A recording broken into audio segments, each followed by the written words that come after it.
ಎಲ್ರಿಗೂ ಮತ್ತೊಮ್ಮೆ ಸ್ವಾಗತ ಸಂವಾದಕ್ಕೆ. ಈ ಸಂವಾದ ನಾನು ಮಾಡರೇಟರ್ ಆಗಿದ್ದೀನಿ. ಕ್ವಶನ್ ಕೇಳುವಂಥ ವ್ಯಕ್ತಿ ನಾನಲ್ಲ, ಕೇವಲ ಇಲ್ಲಿ ನಿಮ್ಮ ಪ್ರಶ್ನೆಗಳಿಗೆ ಒಂದು ವೇದಿಕೆ ಕೊಡುವಂಥ ಕೆಲಸ ಅಷ್ಟೇ. ಹೀಗಾಗಿ ಅಲ್ಲಿ ನೋಡಿ ಆಲ್ರೆಡಿ ಕೈ ಎತ್ಬಿಟ್ಟಿದ್ದಾರೆ ಒಬ್ಬರು. ಸರ್, ನಂಗೆ ತುಂಬ ಇಷ್ಟ ನಿಮ್ಮ ಥರ ವ್ಯಕ್ತಿ. ಇನ್ನು ಶುರು ಆಗಿನ ಮುಂಚೆ ನೋಡಿ, that is very very important. ನಿಮಗೆ ಫಸ್ಟ್ ಕೇಳ್ತೀನಿ, ಒಂದು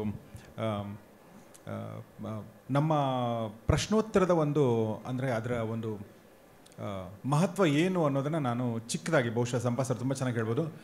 ನಮ್ಮ ಪರಂಪರೆಯಲ್ಲಿ ಪ್ರಶ್ನೋತ್ತರಕ್ಕೆ ತುಂಬ ಮಹತ್ವ ಇದೆ. ಸೊ ಭಾಳಷ್ಟು ವಿಚಾರಗಳು ಪ್ರಶ್ನೆ ಉತ್ತರಗಳ ಮೂಲಕನೇ ಬಂದಿದೆ. ನಮ್ಮ ಎಲ್ಲ ವಿಚಾರಗಳು ಕೂಡ. TN ಸೀತಾರಾಮ್ ಸರ್ ಬಂದರು. ಸರ್, ತುಂಬ ತುಂಬ ಧನ್ಯವಾದ. Thank you. ಸ್ವಾಗತ ಸರ್. ಓಹ್, ಅಲ್ಲಿದ್ರಾ? Thank you.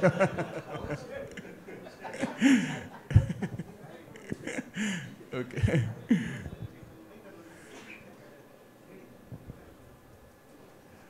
ಸೊ ಇದನ್ನು ಮುಂದುವರಿಸೋದಾದರೆ, ಪ್ರಶ್ನೆಗಳ ಅಂದರೆ ಒಂದು ತುಂಬ ಇಂಪಾರ್ಟೆಂಟ್ ವಿಚಾರ, ಎರಡು ವಿಚಾರ ಹೇಳಬೇಕು ಅಂದ್ಕೊಂಡೆ. ಅದೇ ಶಿವಪುರಾಣ, ಈ ಥರದ ಪುರಾಣಗಳಲ್ಲೂ ಕೂಡ ಪಾರ್ವತಿ ಕೇಳುವಂಥ ಪ್ರಶ್ನೆಗಳು ಮತ್ತು ಈ ಮಹಾಭಾರತ ಕೂಡ ಎರಡು ರೀತಿ ಪ್ರಶ್ನೋತ್ತರಗಳು ನಡೀತವೆ. ಒಂದು ಭಗವದ್ಗೀತೆಯಲ್ಲಿ ಪ್ರಶ್ನೋತ್ತರ ನಡೆಯುತ್ತೆ, ಇನ್ನೊಂದು ಕಡೆ ಸಂಜಯ್ ಹೇಳುವಂಥದ್ದು, ಅಲ್ಲೂ ಸಂವಾದ ನಡೆಯುತ್ತೆ. ಹೀಗೆ ಸುಮಾರು ಸಂವಾದಗಳು ನಮ್ಮ ಪರಂಪರೆಯಲ್ಲಿ ಬಂದೋಗಿದೆ. ಮಧ್ಯದಲ್ಲಿ ಎಲ್ಲೋ ಒಂದು ಕಡೆ ಪ್ರಶ್ನೆಗಳನ್ನ ಕೇಳೋ ತಪ್ಪು ಅನ್ನೋಂಥದ್ದು ಒಂದು ವಾತಾವರಣ ಸೃಷ್ಟಿ ಆಗಿತ್ತು ಅಂತ ನನಗನ್ಸುತ್ತೆ. ಬಟ್ ಅದನ್ನು ಮೀರಿ ನಾವು ಪ್ರಶ್ನೋತ್ತರಗಳಿಗೆ ತೆರ್ಕೊಳ್ಳೋದು ತುಂಬ ಮುಖ್ಯ. ಎರಡನೇದು ವಿಚಾರ ಹೇಳಬೇಕು ಅಂದ್ಕೊಂಡಿರೋದು, ಕೆಲವೊಂದು ಸಲ ನನಗನ್ಸೋ ಒಂದು ವಿಚಾರ ಏನಂದರೆ, ಆ್ಯಕ್ಚುಲಿ ನಮ್ಮ ಒಳಗಡೆ ಏನಿದೆ ಅಥವಾ ನಮ್ಮ ಒಳಗಡೆ ಏನು ವಿಚಾರಗಳಿದೆ, ಏನು ಹೇಳಬೇಕು ಅಂತ ಗೊತ್ತಿರಲ್ಲ. ಸೊ ಒಂದು ಪ್ರಶ್ನೆ ಅದನ್ನು ಉದ್ದೀಪಿಸುತ್ತೆ. ಹೀಗಾಗಿ ಅಂದರೆ ನಮಗೆ ಗೊತ್ತಿರಲ್ಲ ನಮ್ಮ ಒಳಗಡೆ ನಮ್ಮ ಏನು ವಿಚಾರ ಇದೆ, ಯಾವ ಥರ ಹೇಳಬೇಕು ಅಂತ.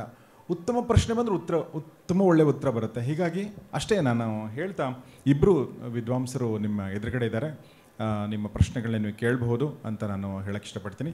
ಎಸ್, ಮೊದಲನೇ ಪ್ರಶ್ನೆ ದಯವಿಟ್ಟು ತಾವು ಕೇಳಿ. ಮೈ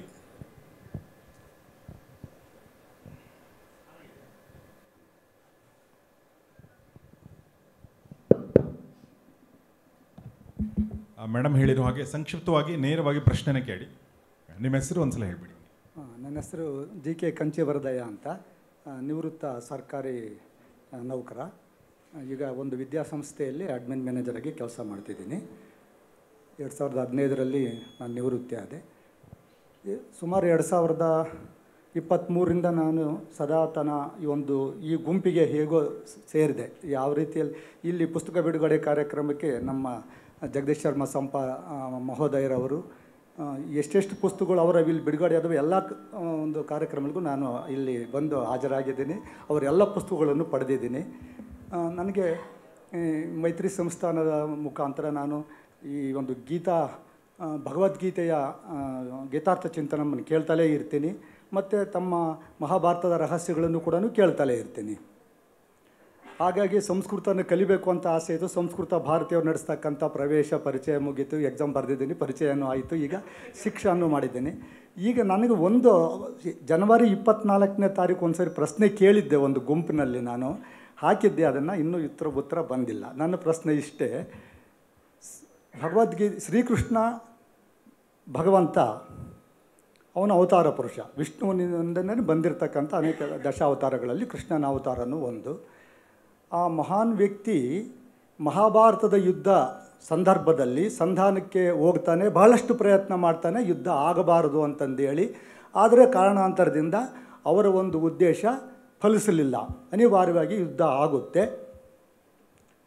ಸರಿ, ನನ್ನ ಪ್ರಶ್ನೆ ಇಷ್ಟೇ: ಭಗವಂತ ಕೃಷ್ಣನಿಗೆ ಎಲ್ಲ ಗೊತ್ತಿತ್ತು. ಈಗ ಜರಾಸಂಧ ಭೀಮ ನಡುವರೆ ಯುದ್ಧ ಆದಾಗ ಜರಾಸಂಧನ ಕಡೆಯ ಸೈನಿಕರೂ ಅನೇಕ ಸೈನಿಕರಿರ್ತಾರೆ, ಅವರು ಪಾಪ ಅವರು ಸಾಯೋದು ಬೇಡ, ಈ ಕಡೆ ಪಾಂಡವರು ಕೌರವರ್ಗ ಸೈನಿಕರೂ ಸಾಯೋದು ಬೇಡ ಅಂತಂದೇಳಿ ಜರಾಸಂಧ ಮತ್ತು ಭೀಮ ಅವರಿಬ್ಬರ ಮಧ್ಯದಲ್ಲಿ ದ್ವಂದ್ವ ಯುದ್ಧವನ್ನು ಏರ್ಪಡಿಸಿದ್ದೇ ಶ್ರೀಕೃಷ್ಣ ಭಗವಾನ್. ಆ ಕೃಷ್ಣ ಭಗವಾನ್ ಇಬ್ಬರಿಗೂ ದ್ವಂದ್ವ ಯುದ್ಧವನ್ನು ಏರ್ಪಡಿಸಿದರು. ಮತ್ತು ಆ ಜರಾಸಂಧನನ್ನು ಹೇಗೆ ಸಾಯಿಸಬೇಕು ಅಂತಕ್ಕಂಥ ರಹಸ್ಯಗಳನ್ನು ಕೂಡ ಅವರು ಬಹಳ ಸೂಕ್ಷ್ಮವಾಗಿ ತಿಳಿಸ್ಕೊಟ್ಟು ಆ ಜರಾಸಂಧನ ಹತ್ಯೆಯನ್ನು ಮಾಡಿದರು.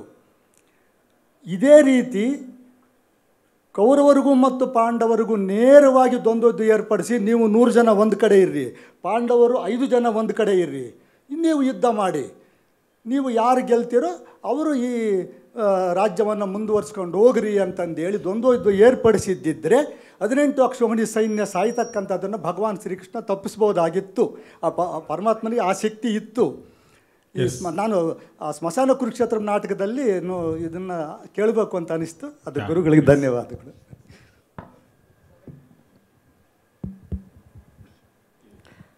ನಮಸ್ಕಾರ. ಅವರು KS ಆಫೀಸರು, ಹಾಗಾಗಿ ಪ್ರಶ್ನೆ ಅಷ್ಟು ಉದ್ದ ಇದ್ದೇ ಇರುತ್ತೆ, ಸ್ಟ್ರಾಂಗ್ ಆಗೋ ಇರುತ್ತೆ.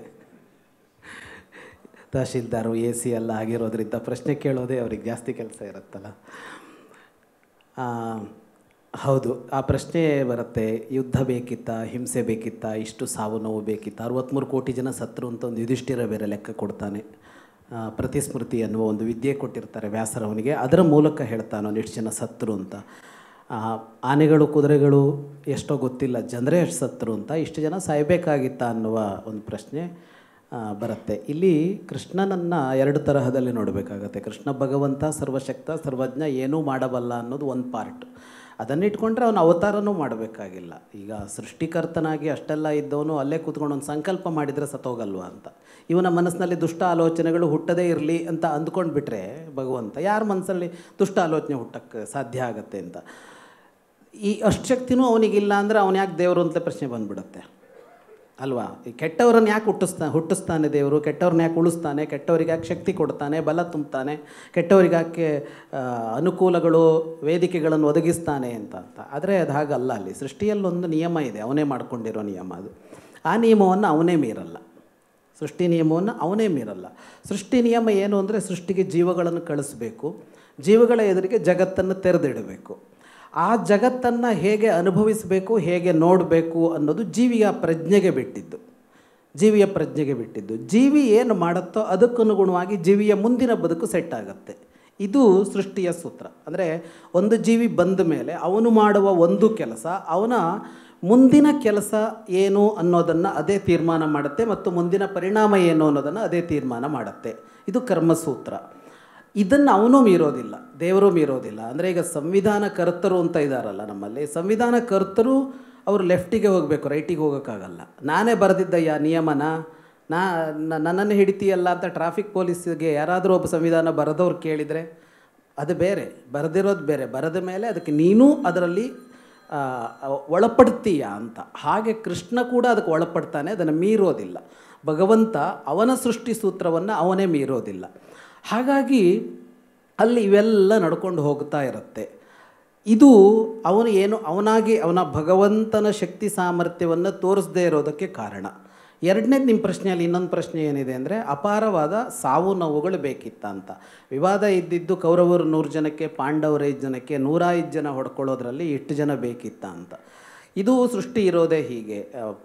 ದಾಯಾದಿ ಜಗಳದಲ್ಲಿ ದಾಯಾದಿಗಳು ಮಾತ್ರ ಹೊಡ್ಕೊಳ್ಳಲ್ಲ, ಅದು ಊರವ್ರದ್ದೆಲ್ಲ ಗಲಾಟೆ ಆಗುತ್ತೆ. ಅದರಲ್ಲಿ ಆಚೆಗೊಂದು ಪಾರ್ಟಿ ಎಷ್ಟು ಜನ ಸೇರ್ತಾರೆ, ಈಚೆಗೊಂದು ಪಾರ್ಟಿ ಸೇರ್ತಾರೆ, ಅದು ಎಲ್ಲಿಗೂ ಹೋಗ್ತಾ ಇರುತ್ತೆ. ಯಾವ ಜಗಳಗಳು, ಯಾವ ಯುದ್ಧಗಳು ಆರಂಭದಲ್ಲಿ ಬಹಳ ದೊಡ್ಡ ವಿಷಯ ಇಟ್ಕೊಂಡು ಹುಟ್ಟಿರೋದಿಲ್ಲ, ಸಣ್ಣ ವಿಷಯ. ಅದು 2 ವ್ಯಕ್ತಿಗಳ ನಡುವೆ ಹುಟ್ಟಿರೋ ಒಂದು ಕ್ಲ್ಯಾಶೋ, ಇಗೋ ಕ್ಲ್ಯಾಶೋ, ಅದು ಎಷ್ಟು ದೊಡ್ಡದಕ್ಕೂ ಆಮೇಲೆ ತೆಗೆದುಕೊಂಡು ಹೋಗ್ಬಿಡತ್ತೆ. ಇದು ವಾಸ್ತವ. ಇಲ್ಲಿ ನಡೆದಿದ್ದು ಹಾಗೆ. ಎದುರಿಗೆ ಕಾಣೋದಕ್ಕೆ ಪಾಂಡವರ ಕೌರವರ ಆಸ್ತಿ ವ್ಯವಹಾರ ಅಷ್ಟೇ, ಅದಕ್ಕಿಂತ ಮೀರಿದ್ದಿಲ್ಲ. ಅಲ್ಲಿ ಆಸ್ತಿ ವ್ಯವಹಾರ ಅಷ್ಟೇ, ಅರ್ಧ ಪಾಲ ಅಲ್ವಾ ಅಂತ ನಡೆದಿದೆ ಅಷ್ಟೇ ವಿಷಯ. ಅದು ಇದು ಮಹಾಯುದ್ಧವಾಗಿ ಪರಿಣಮಿಸ್ತು ಅಂತ. ಇಲ್ಲಿ 2 ಇದೆ. ಒಂದು ನಾನೀಗ ಹೇಳಿದಾಗೆ ಸಹಜವಾಗಿ ಅದು ಸೇರಿಕೊಳ್ತಾ ಹೋಯಿತು, ಯುದ್ಧಕ್ಕೆ ತಂದು ನಿಲ್ಲಿಸ್ತು. ಯುದ್ಧಕ್ಕೆ ಬಂದ ಮೇಲೆ ಅವ್ರ ಕಡೆಯವ್ರು ಅವ್ರ ಜೊತೆ ನಿಂತ್ಕೊಂಡ್ರು, ಇವ್ರ ಕಡೆಯವ್ರು ಇವ್ರ ಜೊತೆ ನಿಂತ್ಕೊಂಡ್ರು. ರಸ್ತೆಯಲ್ಲಿ ಇದಾಗತ್ತಲ್ಲ, ಕಾರೋ ಆಟೋನೋ ಬೈಕೋ ಒಂದು ಗುದ್ಗೊಳತ್ತಲ್ಲ, ಅದು ಅವರಿಬ್ಬರೇ ಹೊಡ್ಕೊಳ್ಳಲ್ಲ. 10 ಆಟೋ ನಿಂತು ಬಿಡುತ್ತೆ ಅಲ್ಲಿ ಆಟೋ ಡ್ರೈವರ್ ಜೊತೆಗೆ. 10 ಆಟೋ ಡ್ರೈವರ್ಗಳು ಅವ್ರ ಜೊತೆ ಸೇರ್ಕೋತಾರೆ. ಅದಾದ ಕೂಡಲೇ 10 ಬೈಕ್ನವ್ರು ಸೇರ್ಕೋತಾರೆ, ಈ ಕಡೆ ಬೈಕ್ನವ್ರು ಸೇರ್ಕೋತಾರೆ. ಅದಾದಮೇಲೆ ಇವರಿಬ್ಬರು ಬಿಟ್ಟು ಉಳಿದವರೇ ಹೊಡ್ಕೋತಾನೋ ಇದ್ದಿರ್ಬೋದು, ಗೊತ್ತಾಗೋಲ್ಲ. ಆಗೋದೇ ಹೀಗೆ ಅದು. ಹಾಗೆ ಅವರೆಲ್ಲ ಸೇರಿಕೊಂಡ್ರು ಅಲ್ಲಿ. ಆ ಕಡೆ ಒಂದಿಷ್ಟು ಜನ, ಈ ಕಡೆ ಒಂದಿಷ್ಟು ಜನ ಸೇರ್ಕೊಂಡವರೆಲ್ಲ ಇವ್ರ ಕಾರಣಕ್ಕೆ ಸೇರ್ಕೊಂಡಿದ್ರು ಅಂತಲೂ ಅಲ್ಲ. ದೃಷ್ಟದ್ಯುಮ್ನನಿಗೆ ದ್ರೋಣರು ಕೊಲ್ಲಬೇಕಿತ್ತು ಬಂದ, ಶಿಖಂಡಿಗೆ ಭೀಷ್ಮನ್ ಕೊಲ್ಲಬೇಕಿತ್ತು ಅಂತ ಬಂದವರಿಗೆಲ್ಲ ಗುರಿ ಇತ್ತು, ಉದ್ದೇಶ ಇತ್ತು. ಯಾರ್ಯಾರಿಗೋ ಯಾರ್ಯಾರನ್ನೋ ಕೊಲ್ಲಬೇಕಿತ್ತು. ಅಲಂಬುಸ ಅಂತ ಒಬ್ಬ ರಾಕ್ಷಸ ಇದ್ದ, ಅವನಿಗೆ ಘಟೋತ್ಕಚನ ಮೇಲೆ ಸಿಟ್ಟಿತ್ತು. ಇವನಿಗಿಂತ ಹಿಂದಿನ ತಲೆಮಾರಿನ ರಾಕ್ಷಸ ಅವನು, ಬಕಾಸುರನ ತಮ್ಮ. ನಮ್ಮ ಜನಾಂಗದಲ್ಲಿ ಇವನು ಯಾರೋ ಒಬ್ಬ ಹೊಸಬ ಬಂದು ಹೆಸರು ತೊಗೊಂಡಿದ್ದಾನೆ ಅಂತ ಒಂದು ಸಿಟ್ಟಿತ್ತು. ಅವನು ಬಂದಿದ್ದ, ಈ ಘಟೋತ್ಕಚಂಗೆ ಒಂದು ಬುದ್ಧಿ ಕಲಿಸ್ಬೇಕು, ಇಲ್ಲೇ ಬುದ್ಧಿ ಕಲಿಸ್ತೀನಿ ಅಂತ. ಹಾಗಾಗಿ ಅದು ಹಾಗೆ ತಿರ್ಕೊಂಡಿದ್ದು. ಇದು ವೀರರ ಕತೆ. ಅದನ್ನು ಮೀರಿ ಸೈನಿಕರು ಅಂತ ಬಂದಾಗ ಅದು ಏನೂ ಮಾಡೋಕ್ಕಾಗಲ್ಲ. ಅವನು ಬಂದಾಗ ಅವನ ಸೈನ್ಯ ತರ್ತಾನೆ. ಆ ಸೈನ್ಯಕ್ಕೆ ಸೇರಬೇಕು ಬೇಡ ಅನ್ನುವ ನಿರ್ಣಯ ಅವನ ಕೈಲಿರುತ್ತೆ. ಸೈನ್ಯಕ್ಕೆ ಸೇರುವುದು ಕಡ್ಡಾಯವೇನೂ ಅಲ್ಲ. ಕಡ್ಡಾಯ ಸೈನ್ಯಕ್ಕೆ ಸೇರಿಸ್ಕೊಂಡಿದ್ದಲ್ಲ, ಆಪ್ಷನ್. ಅವನ ವೃತ್ತಿಗೆ ಸೇರಿಕೊಂಡ, ಅದು ಅನಿವಾರ್ಯ ಆಯಿತು. ಅದನ್ನು ಮೀರಿದ್ದೇನೂ ಇಲ್ಲ. ಆದರೆ ಈ ಇಡೀ ಯುದ್ಧ ಇದೆಯಲ್ಲ, ಯುದ್ಧಕ್ಕೆ ಇನ್ನೊಂದು ಆಯಾಮ ಇದೆ. ಅದನ್ನು ವ್ಯಾಸರೇ ಹೇಳ್ತಾರೆ. ಈ ಯುದ್ಧ ಏನು ಅಂದರೆ, ಇದು ರಾಕ್ಷಸರು ಮತ್ತು ದೇವತೆಗಳ ಯುದ್ಧ ಅಂತ. ಅಂದರೆ ರಾಕ್ಷಸ ಸ್ವಭಾವ ದೈವ ಸ್ವಭಾವದ ನಡುವೆ ಯುದ್ಧ ಅಂತಲೂ ಅಲ್ಲ. ಈ ಕೃತಯುಗ ಮತ್ತು ತ್ರೇತಾಯುಗಗಳಲ್ಲಿ ರಾಕ್ಷಸರುಗಳು ಹೊರಗಡೆನೇ ಕಾಣ್ತಾಯಿದ್ರು. ಅವರದ್ದೇ ಸಾಮ್ರಾಜ್ಯ ಇರ್ತಿತ್ತು. ಮನುಷ್ಯರಿದ್ದಾಗೆ ಅವರು ನಮ್ಮ ಪಕ್ಕ ಬದುಕ್ತಾಯಿದ್ರು. ಆದರೆ ಅವರನ್ನೆಲ್ಲ ಸಂಹಾರ ಮಾಡಲಾಯಿತು. ದ್ವಾಪರ ಬಂದಾಗ ಅವ್ರು ಏನು ಮಾಡಿದ್ರು ಅಂದರೆ, ರಾಕ್ಷಸರು ಅಂತ ಕಂಡು ಕೂಡಲೇ ಜನ ಬೈಯೋದಕ್ಕೆ ಆರಂಭ ಮಾಡಿಬಿಟ್ಟಿದ್ರು. ಅದಕ್ಕೆ ಅವರು ಮನುಷ್ಯರಾಗಿ ಹುಟ್ಟಿದರು ಅಂತ ಒಂದು ಉದ್ದ ಪಟ್ಟಿ ಕೊಡ್ತಾರೆ ವ್ಯಾಸರು. ಯಾವ್ಯಾವ ರಾಕ್ಷಸ ಯಾರ್ಯಾರು ಹುಟ್ಟದ ಅಂತ. ಎಲ್ಲ ರಾಕ್ಷಸರು ಎಲ್ಲಿ ಹುಟ್ಟಿದ್ರು ಅಂದರೆ, ಇವರೆಲ್ಲ ಕ್ಷತ್ರಿಯರ ಮನೆಗಳಲ್ಲಿ ಹುಟ್ಕೊಂಡಿದ್ರು. ಕ್ಷತ್ರಿಯರ ಮನೆಗಳಲ್ಲಿ ಹುಟ್ಕೊಂಡಿದ್ರು. ಇವರನ್ನು ಸಾಯಿಸಬೇಕಾಗಿತ್ತು. ಇವರನ್ನು ಸಾಯಿಸೋದಕ್ಕೆ ದೇವತೆಗಳು ಮತ್ತು ಕ್ಷತ್ರಿಯರ ಮನೆಯಲ್ಲೇ ಹುಟ್ಕೊಂಡ್ರು. ಈ ಇಡೀ ಪಟ್ಟಿ ಕೊಡ್ತಾರೆ, ಯಾವ್ಯಾವ ದೇವತೆಗಳು ಹುಟ್ಕೊಂಡ್ರು, ಯಾವ್ಯಾವ ರಾಕ್ಷಸರು ಹುಟ್ಕೊಂಡ್ರು ಅಂತ ವ್ಯಾಸರದ ಪಟ್ಟಿ ಇದೆ. ಹೀಗೆ ಹುಟ್ಟುಕೊಂಡಾಗ ಅವರನ್ನು ಕೊಲ್ಲೋದಕ್ಕೆ ಇವರು ಹೊರಟರು. ಈ ಪಾಂಡವರು ಕೌರವರ ಆಸ್ತಿ ಜಾಗನ ಅವರು ಅದಕ್ಕೆ ಕಾರಣ ಮಾಡಿಕೊಂಡ್ರು. ಇವರಲ್ಲ ವಿಷಯ, ಅವರು ಅಂತ. ಇವತ್ತು ಯುದ್ಧ ನಡೆಯೋದು ಹಾಗೇ. ರಷ್ಯಾಕ್ಕೆ ಯುಕ್ರೇನಿಗೆ ಯುದ್ಧ ನಡೆಯೋದು ರಷ್ಯಾ ಯುಕ್ರೇನಿನ ವಿಷಯಕ್ಕಲ್ಲ. ಅದು ಅಮೇರಿಕ ಚೀನಾಕ್ಕೆ ಇನ್ನೇನೋ ಒಂದು ಇರುತ್ತೆ. ಇವ್ರದ್ದು ಆಯುಧ ವ್ಯಾಪಾರ ಆಗಬೇಕು, ಅವನನ್ನು ಬಡಿಬೇಕು, 100 ಇರುತ್ತೆ. ಇಸ್ರೇಲಿಗೆ ಅವರಿಗೆ ನಡೀತಾ ಇರೋದು ಅವರಿಬ್ಬರದ್ದಲ್ಲ. ಪಕ್ಕಾ ಯುದ್ಧ ನಿಯಮನೇ ಹೇಗೆ. ಯುದ್ಧ ಅಂತ ಬಂದು ಕೂಡಲೇ ಬೆಂಕಿ ಬಿದ್ದ ಮನೆಯಿಂದ ಕೊಳ್ಳಿ ಹಿಡಿದು ಬೀಡಿ ಹಚ್ಕೊಳ್ಳೋರು ಹುಟ್ಕೊಳ್ತಾರಲ್ಲ, ಹಾಗೆ ಹುಟ್ಕೊಂಡ್ಬಿಡ್ತಾರೆ. ಹಾಗೆ ಬೇರೆ ಕಾರಣಕ್ಕೆ ಯುದ್ಧ ನಡೀತು. ಎರಡೂ ಕಡೆಯಲ್ಲೂ ರಾಕ್ಷಸರಿದ್ದರು, ಎರಡೂ ಕಡೆಯಲ್ಲೂ ದೇವತೆಗಳಿದ್ದರು. ಪಾಂಡವರ ಕಡೆಗೆಲ್ಲ ದೇವತೆಗಳಿದ್ದರು, ಕೌರವರ ಕಡೆಗೆಲ್ಲ ರಾಕ್ಷಸರಿದ್ದರು ಅಂತೇನೂ ಅಲ್ಲ. ಎರಡೂ ಕಡೆಗೂ 2 ಜನ ಇದ್ದರು. ಹಾಗಾಗಿ ಎರಡೂ ಕಡೆಯವರು ಬಡ್ದಾಡ್ಕೊಂಡು ಎಲ್ಲರೂ ಸಾಯಬೇಕಾಯಿತು. ನಾನು ಅದನ್ನು ಈ ಪುಸ್ತಕದ ಪ್ರವೇಶಿಕೆಯಲ್ಲಿ ಬರೆದಿದ್ದೇನೆ. ಅಳಿಸುವವರು ಹುಟ್ಟಿದರು, ಅಳಿಸುವವರನ್ನು ಅಳಿಸೋದಕ್ಕೆ ಅಂತ ಕೆಲವರು ಬಂದರು, ಅವರೂ ಅಳಿದರು. ಯಾಕೆಂದರೆ ಅವರು ಇಲ್ಲಿ ಉಳಿಯೋದಕ್ಕೆ ಬಂದವರಲ್ಲ, ಇಲ್ಲಿ ಉಳಿಯಬೇಕಾದವರನ್ನು ಉಳಿಸೋದಕ್ಕೆ ಬಂದವರು.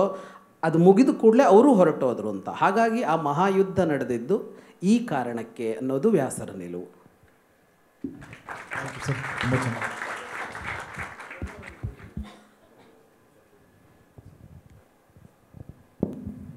ನಮಸ್ಕಾರ, ನನ್ನ ಹೆಸರು ರಾಘವೇಂದ್ರ ಅಂತ.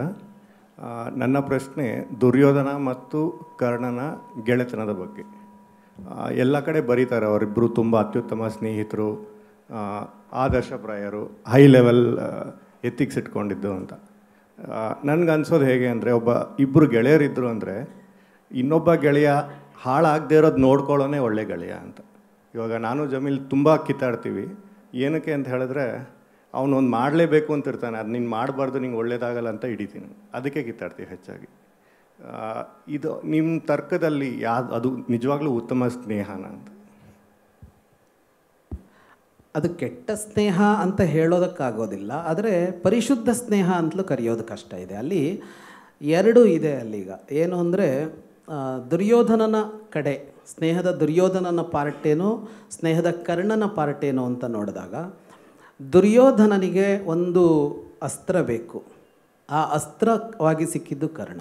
ದುರ್ಯೋಧನ ಅವನ ಜೊತೆಗೆ ಫ್ರೆಂಡ್ಶಿಪ್ ಮಾಡ್ಕೊಂಡಿದ್ದು, ಬೆಳೆಸ್ಕೊಂಬಂದಿದ್ದು, ಅವನನ್ನು ಬೆಳೆಸಿದ್ದು ಎಲ್ಲವೂ ಸ್ವಾರ್ಥಕ್ಕೇನೆ. ಕರ್ಣನ ಕಡೆಯಿಂದ ಅದು ಹುಟ್ಟಿದ್ದು ಕೃತಜ್ಞತೆಗೆ. ತನ್ನಂತಹ ಒಬ್ಬ ಸಾಮಾನ್ಯನನ್ನು ಈ ಮಟ್ಟಕ್ಕೆ ತಂದುಬಿಟ್ನಲ್ಲ ಅನ್ನುವ ಕೃತಜ್ಞತೆ. ದುರ್ಯೋಧನನಿಗಾಗಿ ಏನು ಬೇಕಿದ್ರೂ ಮಾಡ್ತೀನಿ ಅಂತ ಅನ್ನಿಸ್ತು. ಆ ಸಂಬಂಧ ಗೆಳೆತನ ಅಂತ ಆಗಿತ್ತು. ಹಾಗಾಗಿ ಒಂದು ಕಡೆಯಲ್ಲಿ ಅದು ಉದ್ದೇಶಪೂರ್ವಕವಾಗಿ ಬೆಳೆಸಿಕೊಂಡಿದ್ದು, ಇನ್ನೊಂದು ಕಡೆಯಲ್ಲಿ ಹಾಗೆ ಬೆಳೆಸಿಕೊಂಡಿದ್ದರಿಂದಾಗಿ ಅವನು ಹಾಗೆ ಬದುಕಬೇಕಾಗಿ ಬಂದಿದ್ದು ಅಂತ. ಹಾಗಾಗಿ ಮೊದಲಿಂದ ವ್ಯಾಸರು ಬರೀತಾರೆ, ಗುರುಕುಲ ಆರಂಭ ಆಗುತ್ತೆ ದ್ರೋಣರಿದ್ದು. ಗುರುಕುಲ ನಡೀತಾ ಇತ್ತು ಅಲ್ಲಿ ಮೊದಲಿಂದ, ಕೃಪರದ್ದು. ದ್ರೋಣರು ಸ್ಪೆಷಲ್ ಟೀಚರಾಗಿ ಬಂದಿದ್ದು, ದ್ರೋಣರ ಗುರುಕುಲ ಆರಂಭ ಆಗಿದ್ದಲ್ಲ. ಅವರು ವಿಶೇಷ ತಜ್ಞರಾಗಿ ಬಂದು ಸೇರಿಕೊಂಡಾಗ ಎಲ್ಲ ಕಡೆಯಿಂದ ರಾಜಕುಮಾರರು ಬಂದು ಸೇರ್ತಾ ಹೋದರು. ಎಲ್ಲರಿಗೂ ಮುಕ್ತ ಅವಕಾಶ ಇತ್ತು. ಸುಮಾರು ಸಲ ನಾವು ಮಾತಾಡಿದ್ದೀವಿ ಅದನ್ನ. ಏಕಲವ್ಯನ ವಿಷಯ ಇಟ್ಟುಕೊಂಡು ಅದು ಕ್ಷತ್ರಿಯರಿಗೆ ಮಾತ್ರ ಪ್ರವೇಶ ಇತ್ತು ಅಂತ ಹೇಳಿದ್ದಾರೆ. ಹಂಗಿಲ್ಲ, ಎಲ್ಲರಿಗೂ ಪ್ರವೇಶ ಇತ್ತು. ಕರ್ಣನಿಗೂ ಪ್ರವೇಶ ಇತ್ತು. ಕರ್ಣ ಒಬ್ಬ ಸೂತನ ಮಗ, ಅಂದರೆ ಸಾರಥಿಯ ಮಗ. ಕರ್ಣ ಬಂದು ಸೇರಿದ ಕೂಡಲೇ ಕರ್ಣನಿಗೆ ಅರ್ಜುನನ ಮೇಲೆ ಒಂದು ಅಸೂಯೆ ಹುಟ್ಟಿತು. ಇದನ್ನು ಆರಂಭದಲ್ಲೇ ಬರೀತಾರೆ. ಈ ಅಸೂಯೆ ಹುಟ್ಟಿದ್ದು ಭಾಳ ದುಷ್ಟತನದ ಅಸೂಯೆ ಅಲ್ಲ. ಕ್ಲಾಸಲ್ಲಿ ನಂಬರ್ 1 ಸಂಬರ ಅದು 1ನೇ ಕ್ಲಾಸ್ 2ನೇ ಕ್ಲಾಸ್ 3ನೇ ಕ್ಲಾಸ್ ಎಲ್ಲದರಲ್ಲೂ ನಾವು ಮಾಡಿರ್ತೀವಿ ಅದನ್ನ. ಯಾರೋ ಒಬ್ಬ ನಂಬರ್ 1 ಆಗ್ತಾ ಇರ್ತಾನೆ, ನಾನಾಗಬೇಕು ಅಂತ ಇನ್ನೊಬ್ಬ ಪ್ರಯತ್ನ ಪಡ್ತಾನೆ, ಸ್ಪರ್ಧೆ. ಅದು ಹುಟ್ಕೊಳ್ತು ಕರ್ಣನಿಗೆ ಅರ್ಜುನನ ಮೇಲೆ. ಯಾಕೆಂದರೆ ಅವ್ನು ಕ್ಲಾಸಲ್ಲಿ ನೋಡ್ದ, ಅವನು ಜೋರಾಗಿದ್ದ, ಇವನಿಗೂ ಸಾಮರ್ಥ್ಯ ಇತ್ತು ಕರ್ಣನಿಗಷ್ಟೇ. ಹಾಗಾಗಿ ಅವನ ಜೊತೆ ಹುಟ್ಟಿದ ಸ್ಪರ್ಧೆ. ಈಗ ಇದನ್ನು ಕ್ಯಾಚ್ ಮಾಡಿದ ದುರ್ಯೋಧನ. ಅವನಂಥ ತಂತ್ರಗಾರ ಹುಟ್ಟಲೇ ಇಲ್ಲ. ಅವನು ನೋಡ್ದ ಒಬ್ಬ ಸಮರ್ಥನಾದವ ಇವನು ವಿರೋಧಿ ಆಗ್ತಾ ಇದ್ದಾನೆ ಅಲ್ಲಿ, ಅಂದರೆ ಸ್ಪರ್ಧಿಯಾಗಿಯೇ, ಅವಾಗೇನು ವಿರೋಧ ಭಾವ ಇಲ್ಲ. ಅವನನ್ನು ಹಿಡ್ದ, ಅವನನ್ನು ತನ್ನ ಗುಂಪಿಗೆ ಸೇರಿಸಿಕೊಂಡವನು ಕೊನೆಗೆ ಧನುರ್ವಿದ್ಯಾ ಪ್ರದರ್ಶನದೊಂದು ಘಟ್ಟ ಬಂತಲ್ಲ, ಘಟ್ಟ ಬಂದಾಗ ಒಂದು ದೊಡ್ಡ ಕೆಲಸ ಮಾಡಿಬಿಟ್ಟ. ಅವನು ದ್ವಂದ್ವ ಯುದ್ಧಕ್ಕೆ ಅಂತ ಕೇಳ್ದ ಕರ್ಣ, ಅರ್ಜುನ್ ಜೊತೆಗೆ ದ್ವಂದ್ವ ಯುದ್ಧ ಅಂತ. ಭೀಮ ಮತ್ತು ಕೃಪರು ಅಬ್ಜೆಕ್ಷನ್ ಮಾಡಿದ್ರು, ರಾಜರು ಮಾತ್ರ ದ್ವಂದ್ವ ಯುದ್ಧ ಮಾಡಬಹುದು ಅಂತ. ಅಲ್ಲಿ ಮುಖ್ಯ ಪ್ರಶ್ನೆ ಬಂದಿದ್ದು, ಪ್ರಜೆ ನೀನು, ರಾಜ ನಿನ್ನ ಜೊತೆ ದ್ವಂದ್ವ ಯುದ್ಧ ಮಾಡಬಾರದು, ಪ್ರಜೆ ಜೊತೆ ಯುದ್ಧ ಮಾಡುವಂತಿಲ್ಲ ಅಂತ. ದುರ್ಯೋಧನ ಅಲ್ಲೇನೋ ಒಂದು ನಿರ್ಣಯ ತಗೊಂಡ, ಇವನನ್ನು ನಾನು ಅಂಗರಾಜ್ಯಕ್ಕೆ ರಾಜನನ್ನಾಗಿಸ್ತೀನಿ ಅಂತ. ಬರೀ ನಿರ್ಣಯ ಅಲ್ಲ, ಪಟ್ಟಾಭಿಷೇಕನೇ ಮಾಡಿಬಿಟ್ಟ. ಪಟ್ಟಾಭಿಷೇಕ ಅಂದರೆ ತಲೆ ಮೇಲೆ ನದಿಗಳ ನೀರನ್ನೆಲ್ಲ ಸುರಿದು ಎಲ್ಲ ಮಾಡಬೇಕು, ಮಾಡೇ ಬಿಟ್ಟ. ಎಷ್ಟು ಚೆನ್ನಾಗಿದೆ ಅಂದರೆ ಯಾರೂ ಅಬ್ಜೆಕ್ಷನ್ ಮಾಡಲಿಲ್ಲ. ಭೀಷ್ಮ, ಧೃತರಾಷ್ಟ್ರ, ವಿದುರ, ಹೋಗಲಿ ಪಾಂಡವರು, ಅರೆ ನಮಗೆ ಸೇರಿದ ಭಾಗದಲ್ಲಿ ಅವನಿಗೆ ಕೊಡ್ತಾ ಇದೆಯಲ್ಲ ಅಂತ ಅವರು ಅಬ್ಜೆಕ್ಷನ್ ಮಾಡಲಿಲ್ಲ. ಅಂಗರಾಜ್ಯಕ್ಕೆ ರಾಜನಾಗಿಬಿಟ್ಟ. ಯಾವಾಗ ಕರ್ಣ ರಾಜನಾಗಿದ್ದು ಅಂದರೆ ಆವಾಗಿನ್ನೂ ದುರ್ಯೋಧನನೂ ರಾಜನಾಗಲಿಲ್ಲ, ಧರ್ಮರಾಜನೂ ರಾಜನಾಗಲಿಲ್ಲ. ದುರ್ಯೋಧನ ಕೊನೆಗೂ ರಾಜನಾಗಲಿಲ್ಲ, ಧರ್ಮರಾಜ ಕೊನೆಗೆಲ್ಲ 70-80 ವರ್ಷ ಆದಮೇಲೆ ರಾಜನಾಗಬೇಕಾಗಿ ಬಂತು. ಆದರೆ ಕರ್ಣ ಮಾತ್ರ ಅದು ಈಗ ಕ್ಯಾಂಪಸ್ ಸೆಲೆಕ್ಷನ್ ಅಂತ ಕರಿತೀನಿ ನಾನು ಅದನ್ನು. ಕ್ಯಾಂಪಸ್ ಸೆಲೆಕ್ಷನಲ್ಲಿ ರಾಜ ಆಗ್ಬಿಟ್ಟ ಅವನು ಕರ್ಣ. ಈಗ ಬಂದಿದ್ದೇನು ಅಂದರೆ, ಒಬ್ಬ ಕರ್ಣನ ಈ ಹುಟ್ಟಿನ ಕಥೆ ಕರ್ಣನಿಗೆ ಗೊತ್ತೇ ಇಲ್ಲ. ಕರ್ಣನಿಗೆ ಅದು ಗೊತ್ತಾಗಿದ್ದು 85 ವರ್ಷ ಆದಾಗ ಕರ್ಣನಿಗೆ. ಅವತ್ತು ಕರ್ಣನ ಪರಿಸ್ಥಿತಿ ಏನು ಅಂದರೆ, ತಾನೊಬ್ಬ ಸಾರಥಿಯ ಮಗನನ್ನು ಇದ್ದಕ್ಕಿದ್ದ ಹಾಗೆ ರಾಜನ ಮಾಡಿಸಿದ ಅಂತಂದಾಗ ಯಾವ ಮಟ್ಟಿನ ಕೃತಜ್ಞತೆ ಹುಟ್ಟಬೇಕು ಅಂತ ಅದು ಹುಟ್ಟಿತು ಕರ್ಣನಿಗೆ ಅವನು ತಪ್ಪು ಮಾಡ್ತಾ ಇದ್ದಾನೆ ಅಂತ ಗೊತ್ತಿರಲಿಲ್ಲ ಅಂತಲ್ಲ. ಅದು 2-3 ಸಲ ಹೇಳ್ತಾನೆ ಮುಂದೆ ಕರ್ಣ. ಭೀಷ್ಮನ ಹತ್ರ ಮತ್ತು ಕರ್ಣನ ಹತ್ರ ಅವನು ಹೇಳ್ಕೊಳ್ತಾನೆ, ದುರ್ಯೋಧನನಿಗೆ ಇಷ್ಟ ಆಗತ್ತೆ ಅಂತ ನಾನು ಇಷ್ಟನ್ನೂ ಮಾಡಿದೆ ಅಂತ ಕರ್ಣ ಒಪ್ಕೋತಾನೆ. ಅಂದರೆ ಅವನು ಪ್ರಜ್ಞಾವಂತ, ಗೊತ್ತಿತ್ತು. ಆದರೆ ಅವನ ಕುರಿತಾಗಿ ಇದ್ದ ಕೃತಜ್ಞತೆಗಾಗಿ ಇಡೀ ಕರ್ಣ ತನ್ನ ಬದುಕನ್ನು ತೆತ್ತ. ಒಂದು ಕೃತಜ್ಞತೆಗಾಗಿ ಇಡೀ ಬದುಕನ್ನು ತೆತ್ತ ಕರ್ಣ. ಒಂದು ಮೌಲ್ಯಕ್ಕೆ ಎಷ್ಟು ಕೊಟ್ಕೋಬೇಕು ನಾವು ಅನ್ನೋದಕ್ಕೆ ಸರಿ ತಪ್ಪು ವಿಮರ್ಶೆ ನಾವು ಮಾಡ್ಕೊಳ್ಳೋಣ, ಇಷ್ಟೆಲ್ಲ ದಡ್ಡರಾಗಬಾರದು ಅಂತಲೂ ಹೇಳೋಣ ಬೇಕಿದ್ರೆ. ಆದರೆ ಅವನು ತೆತ್ತ, ಇದು ಆದರ್ಶ ಅಂತ ಅವನಿಗೆ ಅನ್ನಿಸ್ತು, ಅದನ್ನು ಒಪ್ಕೊಂಡ ಅವನು. ಆದರೆ ಇದನ್ನು ಸ್ನೇಹ ಅಂತ ತೆಗೆದುಕೊಂಡಾಗ ಸ್ನೇಹವಾಗೇ ಬದುಕಿದರು. ಆದರೆ ದುರ್ಯೋಧನನಿಗೆ ಅಲ್ಲಿ ಆ ಥರದ್ದೊಂದು ನಿರ್ವ್ಯಾಜ ಪ್ರೀತಿ ಅಂತೇನೂ ಕರ್ಣನ ಮೇಲೆ ಇರಲಿಲ್ಲ. ಅವನೊಂದು ಆಟಂಬಾಂಬು. ಪಾಂಡವರು ಹೆದರ್ಸೋದಕ್ಕೊಂದು ಇಟ್ಕೊಂಡಿದ್ದ ಅವನು, ಇಟ್ಕೊಂಡಿದ್ದ. ಇವನಿಗೆ ಕೃತಜ್ಞತೆ, ಅವನಿಗೆ ಸ್ವಾರ್ಥ, 2 ಕೆಲಸ ಮಾಡ್ತಾ. ಹಾಗಾಗಿ ಇದನ್ನು ಸ್ನೇಹ ಅಂತ ಹೇಳೋದು ಕಷ್ಟ ಇದೆ. ಒಂದು ಕಡೆ ಮೌಲ್ಯ ಇದೆ ಕರ್ಣನ ಕಡೆಗೆ, ದುರ್ಯೋಧನನ ಕಡೆಗೆ ಮೌಲ್ಯ ಅಲ್ಲ. ಅದು ಒಬ್ಬ ಸರಿಯಾಗಿ ಹೇಳಬೇಕು ಅಂದರೆ ಪಕ್ಕ ರಾಜಕಾರಣಿಯ ನಡೆ. ತನಗೆ ಓಟ್ ಬರಬೇಕು ಅಂದರೆ ಯಾರನ್ನು ತನ್ನ ಪಕ್ಕದಲ್ಲಿ ನಿಲ್ಲಿಸ್ಕೋಬೇಕು ಅಂತ ಅವನಿಗೆ ಪಕ್ಕ ಗೊತ್ತಿತ್ತು, ಅವನನ್ನು ಇಟ್ಕೊಂಡ ಅವನು.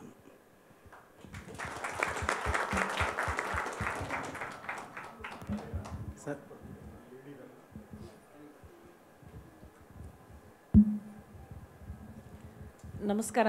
ನನಗೆ ಇದು ಮಹಾಭಾರತ ಕೇಳೋಷ್ಟು ಅವಕಾಶ ಮಾಡಿಕೊಟ್ಟಿದ್ದಕ್ಕೆ ತುಂಬ ಥ್ಯಾಂಕ್ಸು. ಅದೇ ಥರ ಗೌರಿಶಕ್ಕಿ ಸ್ಟುಡಿಯೋದಲ್ಲಿ ನಾವೇನಾದ್ರು ರಾಮಾಯಣ ಆ ಥರ ಇನ್ನು ಉಪನಿಷತ್ತುಗಳು ಈ ಥರ ಏನಾದರೂ ಸೀರೀಸು ಬರೋಕ್ಕೆ ಚಾನ್ಸಸ್ ಇದೆಯಾ ಅಂತ ಕೇಳಬೇಕಾಗಿತ್ತು. ನೀವು ಕೇಳೋದೇ ಕಾಯ್ತಾ ಇದ್ದೆ ನಾನು. ಈಗ ನಾವು ಪ್ರೆಷರ್ ಹಾಕಕ್ಕೆ ಈಸಿ ಆಗುತ್ತೆ ಸರ್ ಮೇಲೆ.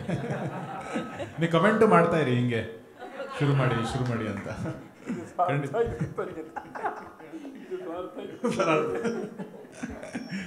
ಸೊ ಇದೇ ಪ್ರಶ್ನೆ ನಿಮ್ಮದು? ಓಕೆ, ಬರುತ್ತೆ, ಖಂಡಿತ ಬರುತ್ತೆ. Thank you. ನಮಸ್ಕಾರ, ನನ್ನ ಹೆಸರು ನಾರಾಯಣ್ ಭಟ್ ಹುಳೆಗಾರು. ಬದುಕಿನ ಹುಟ್ಟು ಸಾವುಗಳ ಮಧ್ಯೆ ನ್ಯಾಯ ಅನ್ನುವಂಥದ್ದು ಸಾಕಷ್ಟು ಪ್ರಶ್ನೆಗಳನ್ನು ಹುಟ್ಟಾಕ್ತಾ ಹೋಗುತ್ತೆ. ಕುರುಕ್ಷೇತ್ರದ ಯುದ್ಧದಲ್ಲಿ ಒಂದು ಕಡೆ ಈ ನ್ಯಾಯ ಅನ್ನುವಂಥ ಬಗ್ಗೆ ಅನೇಕ ನಿಯಮಗಳನ್ನು ಇಟ್ಕೊಂಡು ಸಹ ಆ ನಿಯಮಗಳನ್ನು ಮುರಿತಾ ಹೋಗುವಂಥದ್ದನ್ನು ನಾವು ಕಾಣ್ತೇವೆ. ಅದರಲ್ಲೂ ಕೌರವ ಪಕ್ಷದ ಮಹಾವೀರರಿಗೆ ಈ ಸಾವು ಅನ್ನುವಂಥದ್ದು ಒಂದು ರೀತಿಯ ನ್ಯಾಯದ ರೀತಿಯಲ್ಲಿ ಆಗಿದೆಯೇ ಅಂತ, ಈ ಸಾವು ನ್ಯಾಯವೇ ಅನ್ನುವಂಥ ಪ್ರಶ್ನೆಯನ್ನು ನಾನು ಕೇಳಬೇಕಾಗಿದೆ. ಯಾಕೆಂತಂದರೆ ಪಾಂಡವರು ಮತ್ತು ಕೌರವರ ಮಧ್ಯೆ ಈ ಸಾವು ಅನ್ನುವಂಥದ್ದು ಸಾಕಷ್ಟು ಬದಲಾವಣೆಯನ್ನು ಉಂಟು ಮಾಡಿದೆ ಅಂತ ಅನಿಸುತ್ತೆ. ಹಾಗಾಗಿ ಕೌರವ ಪಕ್ಷದ ಸಾವು ನ್ಯಾಯವೇ ಅಂತ ನಾನು ಕೇಳ್ತಾ ಇದ್ದೇನೆ. ಈ ಪ್ರಶ್ನೆ ಸರ್ ಹೋಗೋಕ್ಕಿಂತ ಮುಂಚೆ ಮಹಾಭಾರತ ಬಗ್ಗೆ ಸಂವಾದ ಇದ್ದು ಈ ಪ್ರಶ್ನೆ ಬರದೇ ಇದ್ದರೆ ಸಂವಾದನೇ ವೇಸ್ಟ್. ನಾನು ಕಾಲೇಜ್ಗೆ ಹೋದಾಗ ನಾವು ಚಾನಲ್ಗಳ ಬಗ್ಗೆ ಮೀಡಿಯಾ ಬಗ್ಗೆ ಮಾತಾಡಿದಾಗ TRP ಬಗ್ಗೆ ಪ್ರಶ್ನೆ ಬಂದಿಲ್ಲ ಅಂದರೆ ಅದು ಸಂವಾದನೇ ಅಲ್ಲ ಅಂತ ಅನಿಸುತ್ತೆ. ಅದು ಬಂದೇ ಬರುತ್ತೆ.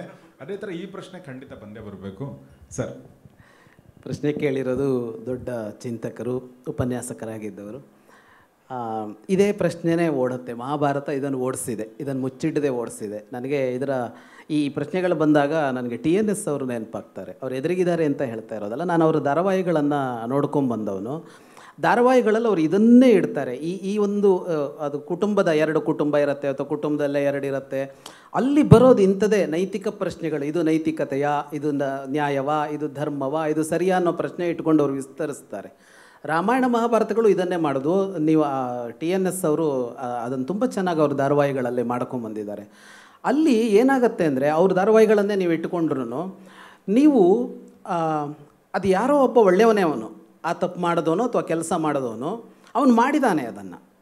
ಅವ್ರ ಧಾರಾವಾಹಿಗಳನ್ನು ಇಟ್ಕೊಂಡು ಹೇಳ್ತಾನೆ, ಅವನು ಮಾಡಿದ್ದಾನೆ. ಅದನ್ನು ಮಾಡೋದಕ್ಕೆ ಅವನ ಹತ್ರ 100 ಲಾಜಿಕ್ ಇದೆ ಅಥವಾ ಅವನು ಅದನ್ನು ಮಾಡೋದು ಅನಿವಾರ್ಯ ಆಗಿದೆ ಅಂತ. ಬದುಕು ಒಂದು ಅನಿವಾರ್ಯತೆಯನ್ನು ಸೃಷ್ಟಿಸಿ ಬಿಡುತ್ತೆ.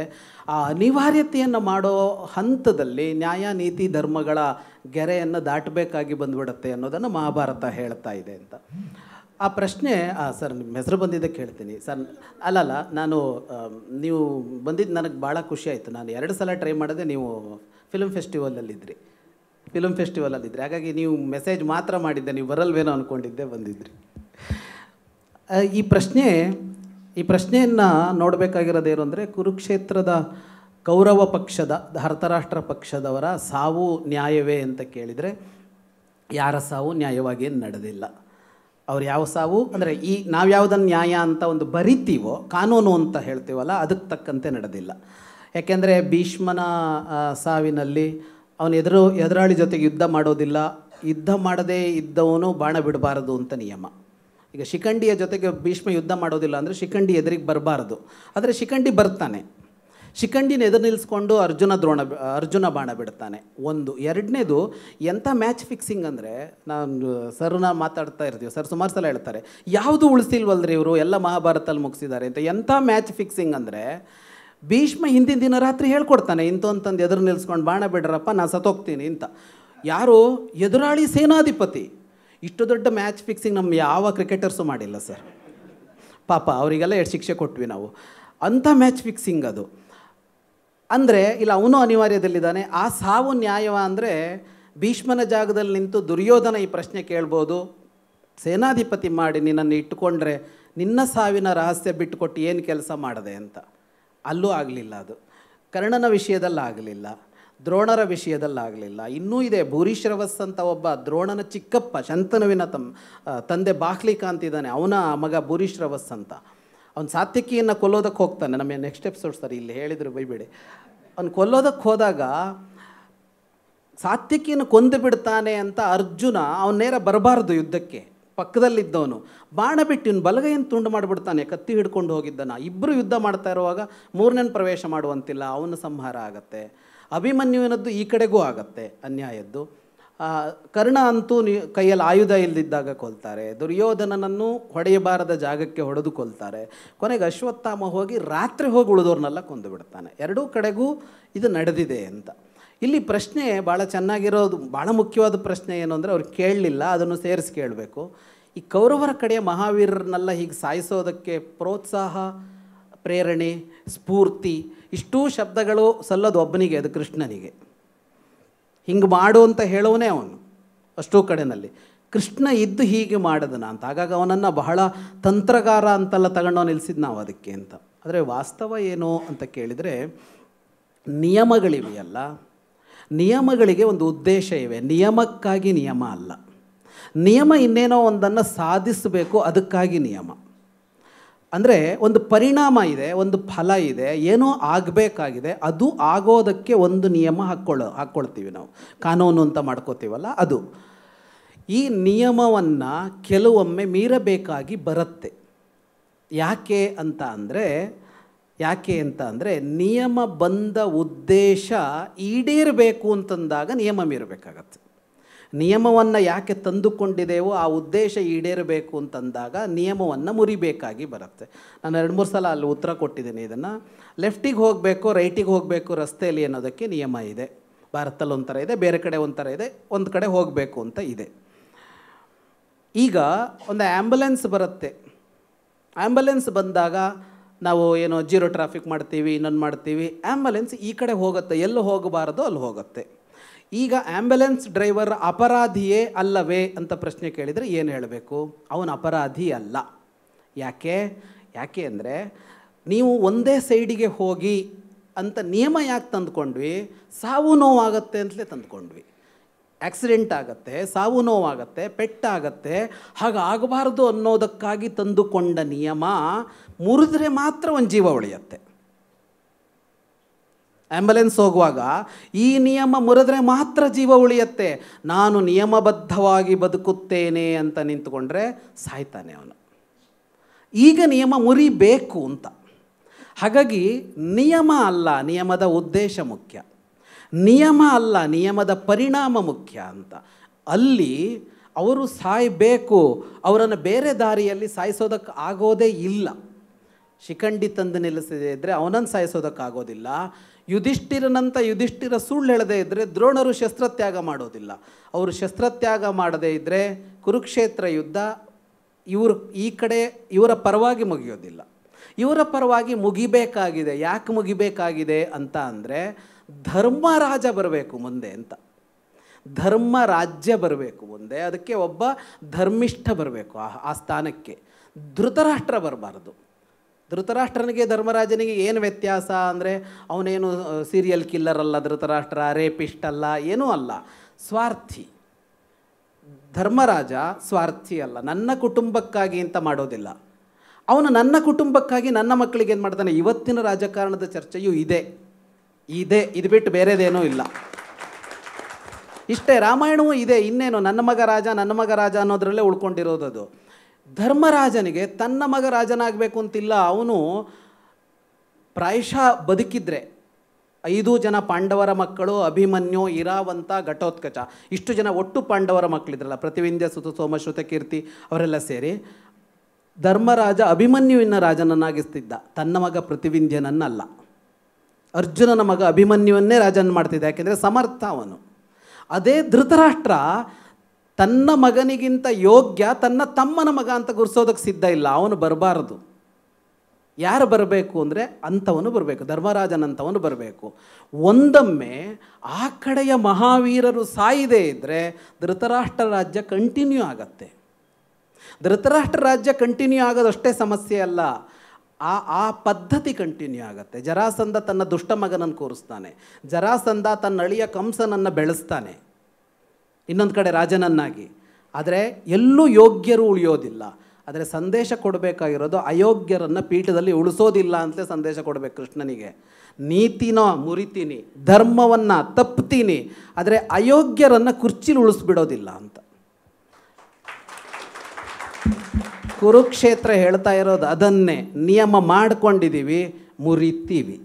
ಯಾಕೆ ಅಂದರೆ ನಿಯಮ ಮಾಡಿಕೊಂಡಿರೋದು ನಿಯಮಬದ್ಧವಾಗಿ ಸಮಾಜ ಬದುಕಲಿ ಅಂತ. ಸಮಾಜವನ್ನು ನಿಯಮದ ಹೆಸರಿನಲ್ಲಿಯೇ ನೀವು ಮೋಸಗೊಳಿಸ್ತೀರಿ ಅಂತಾದರೆ ಲಾಜಿಕ್ ಇದೆ, ತರ್ಕ ಇದೆ. ನಾನು ಇಲ್ಲೆಲ್ಲೋ ನನ್ನ ಗೆಳೆಯರು ಚಿಕ್ಕರಾಗಿ ಅವರು ಇರಬೇಕು, ಲಿಂಗಸಗೂರಿಂದ ಬಂದಿದ್ದಾರೆ ಅವರು. ಅವ್ರ ಊರಿಗೆ ನಾನು ಮಹಾಭಾರತ ಪ್ರವಚನಕ್ಕೆ ಹೋಗಿದ್ದೆ 10 ದಿವಸ. ಒಬ್ಬರು 75 ವರ್ಷದ ಲಾಯರು ಸರ್, TNS ಸರ್, ನಿಮಗೆ ಭಾಳ ಸಬ್ಜೆಕ್ಟ್ ಅದು. ಅವರು ಒಂದಿಷ್ಟು ಪುಸ್ತಕ ತಂದರು ಸರ್ ನನ್ನ ಎದುರಿಗೆ, ಲಾ ಪುಸ್ತಕ, ಹಿಂದೂ ಲಾ. ಅವರು ಇಟ್ಕೊಂಡು ನನ್ನ ಜೊತೆಗೆ ಅವ್ರ ಚರ್ಚೆ ರಾಂಗ್. ಇದು ಈ ಎಲ್ಲ ನಿಯಮದ ಪ್ರಕಾರ, ಕಾನೂನು ಪ್ರಕಾರ ದುರ್ಯೋಧನನೇ ಅಷ್ಟು ಆಸ್ತಿಗೆ ವಾರಸುದಾರ, ಪಾಂಡವರಲ್ಲ ಅಂತ. ಅವರು ಹರ್ ಸನ್ ಹಿಸ್ ಸನ್ ಅಂತ ಲಾ ಹೇಳಿದ್ರು ಸರ್ ಅವರು. ಇವತ್ತಿಗೂ ಕಾನೂನು ಏನು ಅಂತ ಅಂದರೆ ಗಂಡಸಿನ ಮಗ ಉತ್ತರಾಧಿಕಾರಿ ಆಗ್ತಾನೆ, ಹೆಂಗಸಿನ ಮಗ ಅಲ್ಲ. ಅಂದರೆ ಗಂಡನ ಮಗ ಉತ್ತರಾಧಿಕಾರಿ ಆಗ್ತಾನೆ, ಹೆಂಡತಿಯ ಮಗ ಅಲ್ಲ. ಹಿಂಗಂದ್ರೆ ಏನು ಅಂತ ನಿಮ್ಮ ಪ್ರಶ್ನೆ ಬರುತ್ತೆ. TNS ಸರ್ ತಲೆ ಹಾಕಿದ್ರು, ಅವ್ರಿಗೆ ಗೊತ್ತಾಯಿತು. ಪಾಂಡವರು ಕುಂತಿಯ ಮಕ್ಕಳು, ಪಾಂಡವಿನ ಮಕ್ಕಳಲ್ಲ. ದುರ್ಯೋಧನ ಧೃತರಾಷ್ಟ್ರನ ಮಗ. ಹಾಗಾಗಿ ಕಾನೂನಿನ ಪ್ರಕಾರ, ಹಿಂದೂ ಲಾ ಪ್ರಕಾರ ಅಷ್ಟೂ ಆಸ್ತಿಗೆ ದುರ್ಯೋಧನ ಉತ್ತರಾಧಿಕಾರಿಯೇ ಹೊರತು ಪಾಂಡವರಲ್ಲ. ನಿಯೋಗ ಅವಕಾಶ ಇದೆ, ನಿಯೋಗದಲ್ಲಿ ಪಡೆದುಕೊಳ್ಬೋದು ಅಂತ ನಾನು ಉತ್ತರ ಕೊಟ್ಟೆ ಅವರಿಗೆ. ಅವರು ಅದನ್ನು ಅಬ್ಜೆಕ್ಷನ್ ಹಾಕಿದ್ರು. ನಿಯೋಗ ಯಾವಾಗ ಅಂದರೆ ಅಣ್ಣ ತಮ್ಮಂದಿರು ಯಾರಿಗೂ ಮಕ್ಕಳಿಲ್ಲದಿದ್ದಾಗ. ಇಲ್ಲಿ ಧೃತರಾಷ್ಟ್ರನಿಗೆ ಮಕ್ಕಳಿದ್ದರು, ಪಾಂಡು ಮಕ್ಕಳು ಪಡ್ಕೋಬೇಕಾಗಿಲ್ಲ ಉತ್ತರಾಧಿಕಾರಿತ್ವಕ್ಕಾಗಿ. ಹಾಗಾಗಿ ಲಾ ಪ್ರಕಾರ ದುರ್ಯೋಧನನಿಗೆ ಸೇರುತ್ತೆ ಅಂತ ಅವ್ರ ವಾದ. ಯಾಕೆ ಭೀಷ್ಮ ದ್ರೋಣ ಎಲ್ಲರೂ ಹೋಗಿ ದುರ್ಯೋಧನನ ಜೊತೆಗೆ ನಿಂತರು ಅಂದರೆ ಲಾ ಅದನ್ನು ಹೇಳ್ತಾ ಇದೆ, ಕಾನೂನು ಅದನ್ನು ಹೇಳ್ತಾ ಇದೆ, ಅವನದ್ದು ಅದು ಅಂತ. ಹಾಗಾಗಿ ಅವ್ರು ಆಚೆ ನಿಂತ್ಕೋತಾರೆ, ಈಚೆ ಅಲ್ಲ ಅಂತ. ಆದರೆ ಕೃಷ್ಣ ಹೇಳೋದು ಏನನ್ನ ಅಂದರೆ ದುಷ್ಟರಾಜ ಬರ್ತಾನೆ ಅಂದರೆ ನಾನು ಈ ಕಾನೂನು ಮುರಿತೀನಿ ಅಂತ ಹೇಳ್ತಾನೆ ಕೃಷ್ಣ. ಮುರಿರಿ ಇದನ್ನು ಅಂತಲೇ ಸಂದೇಶ ಅವನದ್ದು. ಕಾನೂನು ಸರಿ ಇರ್ಬೋದು, ಮಾಡ್ಕೊಂಡಿರ್ಬೋದು, ಆದರೆ ಇದೇ ಕಾನೂನಿನ ಅಡಿಯಲ್ಲಿ ಕಾನೂನು ವಿರೋಧಿ ಕೃತ್ಯ ನಡೆಸ್ತಾ ಇದ್ದಾನಲ್ಲ, ಆಗ ಕಾನೂನು ಮುರಿಯೋದು ಅನಿವಾರ್ಯ. ಹಾಗಾಗಿ ಕೌರವರ ಪಕ್ಷದ ಮಹಾವೀರರ ಸಾವು ನ್ಯಾಯವೇ ಅಂದರೆ ಅದರಂಥ ನ್ಯಾಯ ಇನ್ನೊಂದಿಲ್ಲ.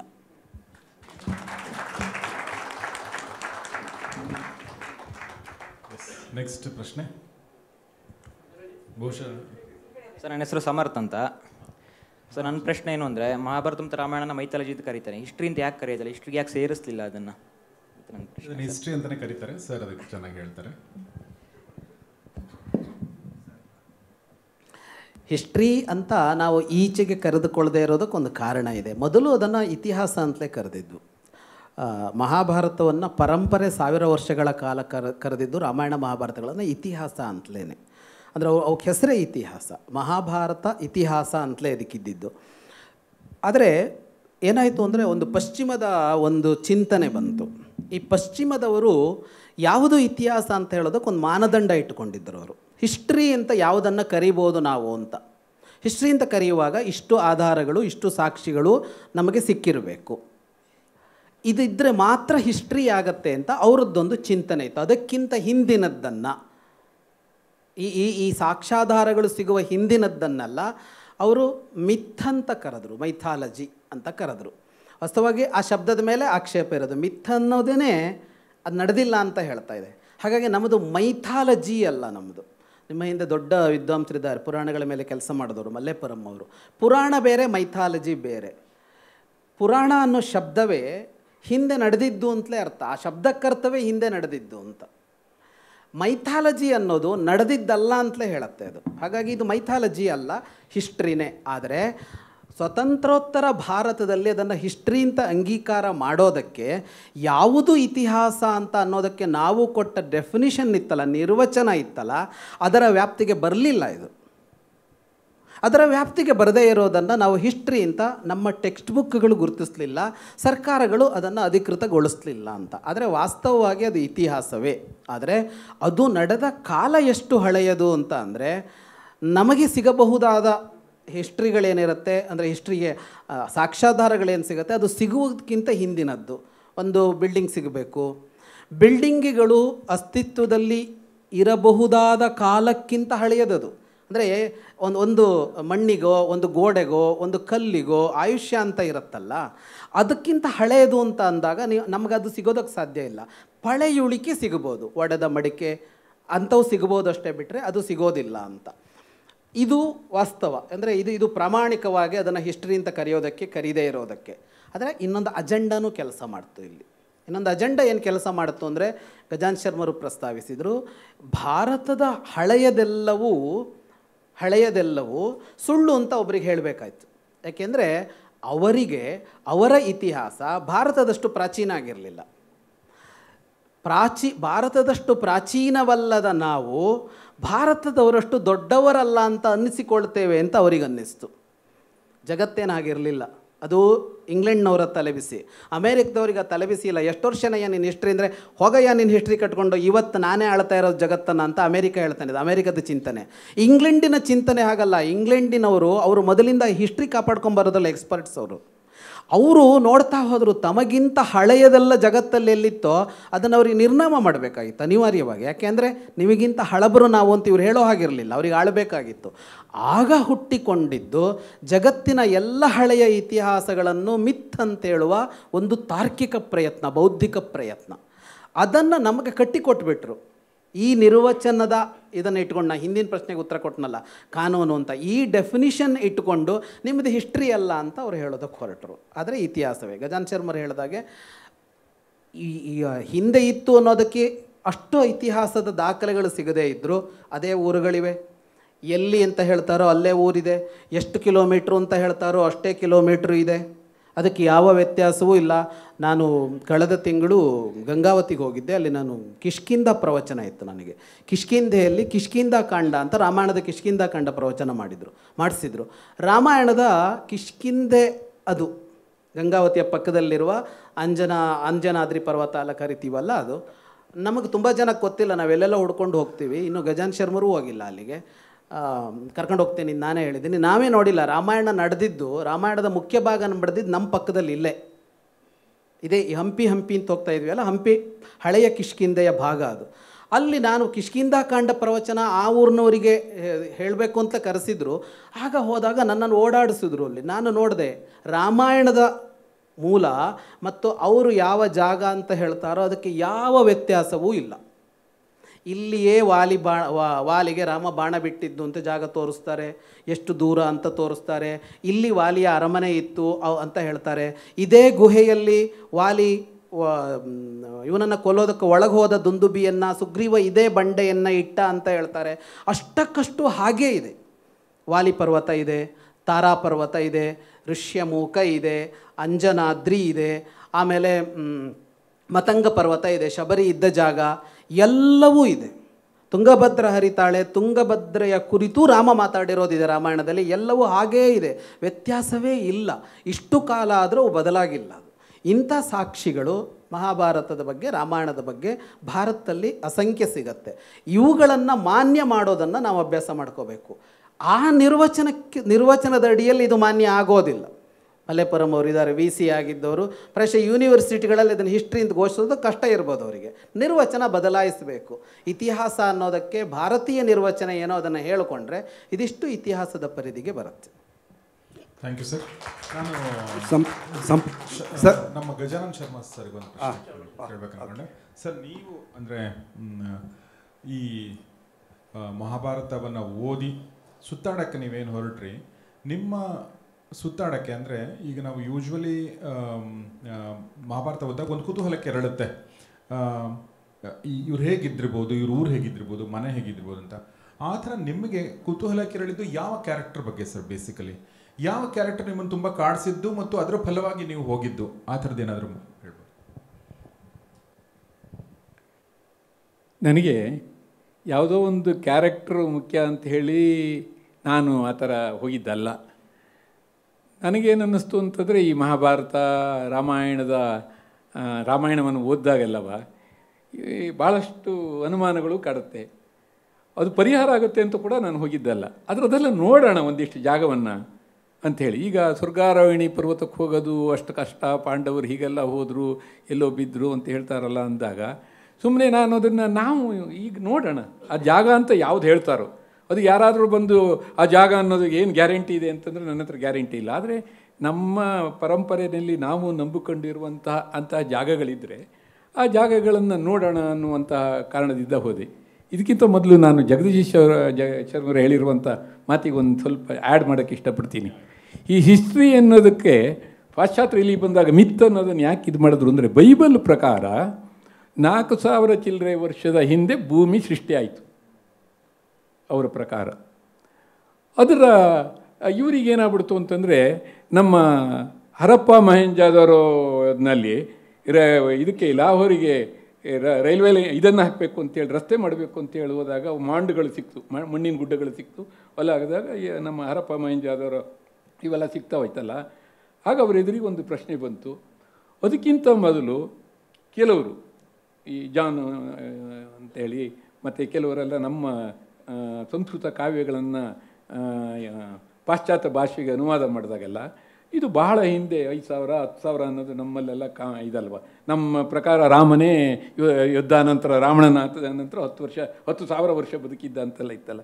ಇದನ್ನೆಲ್ಲ ನೋಡಿದಾಗ ಅವರಿಗೆ ನಾವು ನಮ್ಮ ಬೈಬಲಲ್ಲಿ ಹೇಳಿರುವುದಕ್ಕಿಂತ ಮೊದಲು ಪ್ರಪಂಚ ಇತ್ತು ಅಂತ ಹೇಳ್ತಾರಲ್ಲ, ಅದನ್ನು ನಂಬೋಕ್ಕಾಗಲಿಲ್ಲ ಅವರಿಗೆ. ಇವತ್ತು ನಮ್ಮ ಎದುರಿಗೆ ಯಾರೋ ಒಬ್ಬ ಬಂದು ಭೀಮನ್ನ ಯಾರು ಬೇಕಾದ್ರೂ ಹೊಡಿಬೋದು ಅಂತ ಹೇಳಿದರೆ ನಮ್ಮ ಮನಸ್ಸು ನಂಬಲ್ಲ. ನಾವೆಲ್ಲ ತರ್ಕಗಳನ್ನು ಆಚೆಗೆ ಇಟ್ಟರು, ಆದರೆ ನಾವು ಅದನ್ನು ನಂಬ್ಕೊಂಬಂದ್ಬಿಟ್ಟಿದ್ದೀವಿ. ಆ ಥರ ಅವ್ರಿಗೆ ಏನಾಗ್ಬಿಡ್ತು ಅಂತಂದರೆ, ಅರೆ ನಮ್ಮ ಬೈಬಲಲ್ಲಿ ಹೇಳಿರೋದಕ್ಕಿಂತ ಮೊದಲು ಪ್ರಪಂಚ ಇತ್ತ? ಅದು ಸಾಧ್ಯ ಇಲ್ಲ. ಅದು ಹಾಗಾದ್ರೆ ಅದೆಲ್ಲ ಹಿಸ್ಟ್ರಿ ಆಗೋಕ್ಕಾಗಲ್ಲ, ಅದು ಮಿತ್ ಅಂತ ಅವರು ಆ ಮಿತ್ತನ್ನು ಮಾಡೋದಕ್ಕೆ ಕಾರಣವೇ ಅಲ್ಲಿಂದ ಶುರುವಾಯಿತು.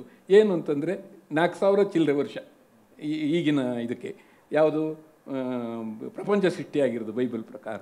ಅದಿಲ್ಲ ಅಂದಾಗ ಈ ಮಿತ್ತು ಮತ್ತು ಹಿಸ್ಟ್ರಿ ಬಗ್ಗೆ ಅವರು ಒಂದು ನಿರ್ವಚನವನ್ನು ಹೇಳಿದ್ರು.